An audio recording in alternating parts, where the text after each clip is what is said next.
কালকে সারা রাত বৃষ্টি হয়েছে, এখন বাজে সকাল 9টা, এখনো বৃষ্টি থামে নাই। এই যে আমরা মা মেয়েতে ছাতা নিয়ে দাঁড়িয়ে আছি, আর মা বললো এই বৃষ্টির মধ্যে, কালকে তো সারা রাত বৃষ্টি হয়েছে, এই বৃষ্টির মধ্যে সব থেকে ভালো লাগে খিচুড়ি খেতে।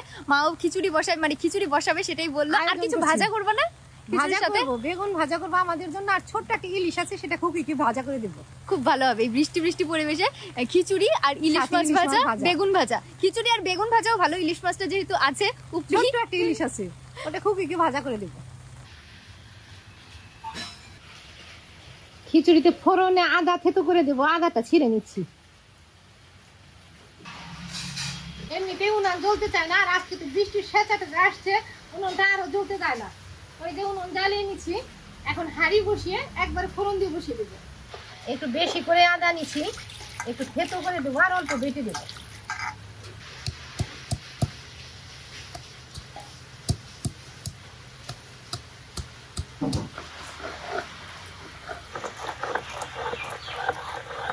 আদাটুকু রেডি করা হয়ে গেছে, এখন চাল ডাল একসাথে করে ধুয়ে নেব। এখানে আতপ চাল আর মুগ ডাল, মুগ ডালগুলো আগে থেকে ভাজা আছে।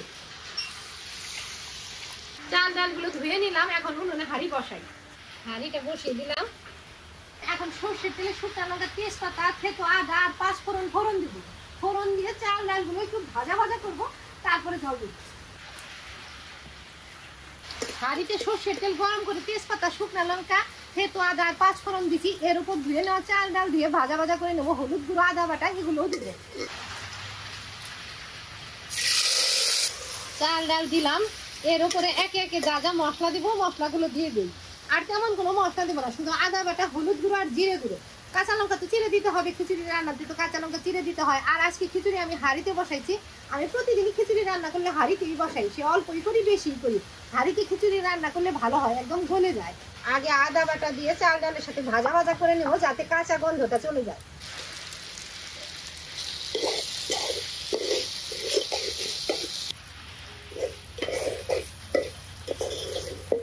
জিরের গুঁড়াটা ভাজা আছে, ওটা পরে দেবো, যাতে ভাজা ভাজা গন্ধ হয়, ভাজা মশলার একটা গন্ধ ভালো লাগে। জিরে গরম মশলা সবকিছু ভেজে গুঁড়ো করে দিচ্ছে খুকি, ওই ভাজা গুঁড়াটা পরে দিব। এখন হলুদ গুঁড়া আর আদা বাটা দিয়ে কষিয়ে নিলাম, এখন গরম জল দেবো। এর উপরে জল দেওয়ার আগে স্বাদ মতো নুনও দিয়ে দিলাম।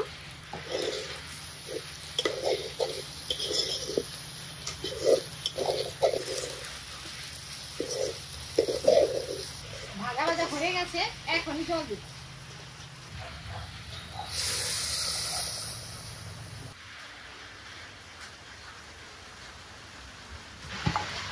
ইলিশ মাছ বেগুন নিয়ে এলাম,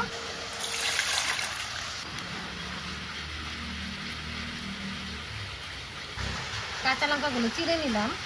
এখন বেগুনটা চাক চাক করে কাটবো। ওপর থেকে তো দেখা যাচ্ছে ভালোই আছে, কাটলে বোঝা যাবে ভিতরে পোকাটা আছে কিনা। 2 পিস কাটলাম, এখনো বের হয় নাই, না ভালোই আছে।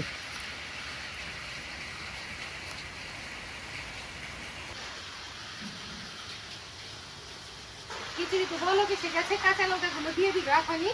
কাঁচা লঙ্কা দিয়ে জাল হতে থাক, অল্প আছে, আমি ইলিশ মাছটা রেডি করে নিয়ে আসি। মাছ ছোট হোক বড় হোক, কাটার সিস্টেম তো একই। এই যে চামড়া দিয়ে আঁশ ছাড়িয়ে নিচ্ছি, গায়ের মধ্যে আঁশ ছাড়ালে চামড়া উঠে যাবে। এমনিতেই ইলিশ মাছ বরফের, তার উপর আবার একটু ঘরেও ছিল। যাই হোক, বাজার থেকে আনলেই তো আনাই হয় বরফের মাছ। তেমন যে আঁশটা ভালোভাবে ছাড়িয়ে নিই।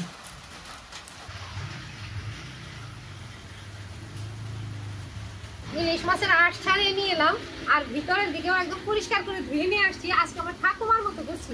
আমার ঠাকুমা কি করতো, বাড়িতে ইলিশ মাছ আনলে সেটা ইলিশ মাছ একটা গামলাতে নিত, একটা ঝিনুক নিত, যা পুকুরের পাড়ে বসে বসে আঁশ ছাড়াতো, একদম পরিষ্কার করে ধুয়ে নিয়ে আসতো। বাড়িতে এনে শুধু কাটতো আর ধুতো না।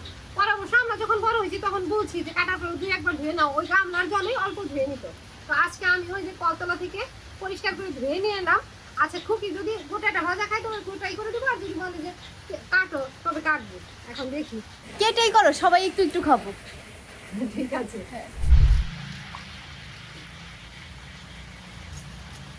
আর ধুবো না, মাথা কাটার পরেও ধুয়ে নিলাম, এখন শুধু কেটে কেটে ভাজা করতে। আর একবার ধুতে হবে। আচ্ছা ঠিক আছে, আর একবার আলগাভাবে ধুয়ে নিব।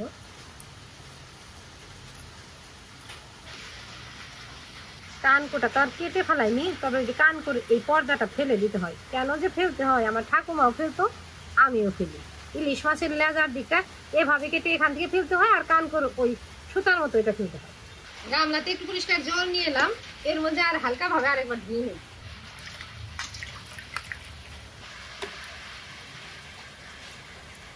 এইটুকু মাছ, এর মধ্যে আবার ডিমও হয়েছে।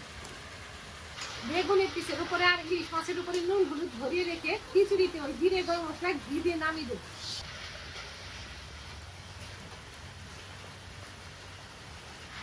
নুন হলুদ ছড়িয়ে দিলাম, এখন আর হাত দেবো না তেলের মধ্যে, একবার হাত দিয়ে তখন হাতে হাতে মেখে মেখে গরম তেলে দেবো। তার আগে একটু বেগুনের পিসগুলো উল্টে পাল্টে রাখলাম, জলটা ছেড়ে দিবে। দেখি এখন খিচুড়ির কি অবস্থা। খিচুড়ি গলে গেছে, এখানে জিরে গরম মশলা ভাজা গুঁড়া করে আছে, এটা এখন উপরে ছড়িয়ে দেব।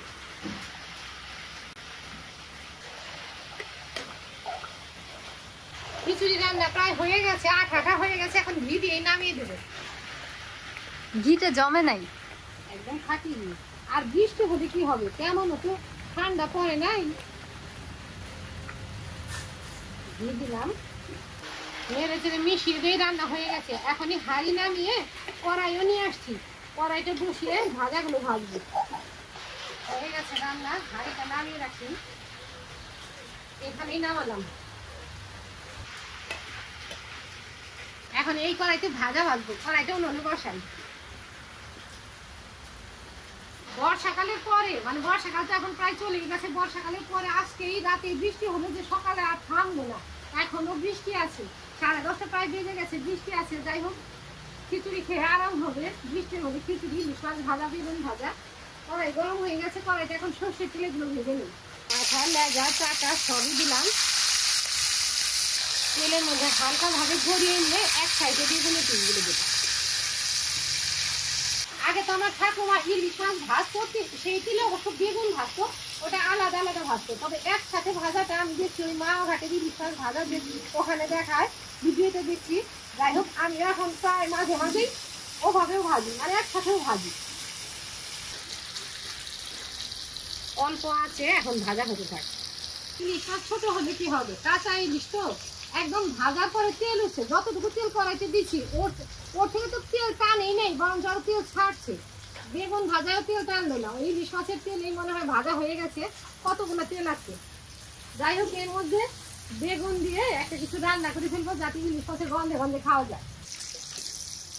ভাজা হয়ে গেছে, এখনই নামিয়ে দেবো।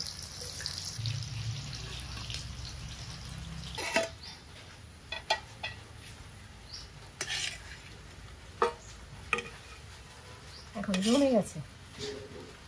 খুকি তো ইলিশ মাছ ভাজা বেগুন ভাজা দিয়ে খাবে, আমিও অল্প খাবো, তবে আমার এমন খিচুড়িতে লেবু ভালো লাগে, লেবু নিচ্ছি।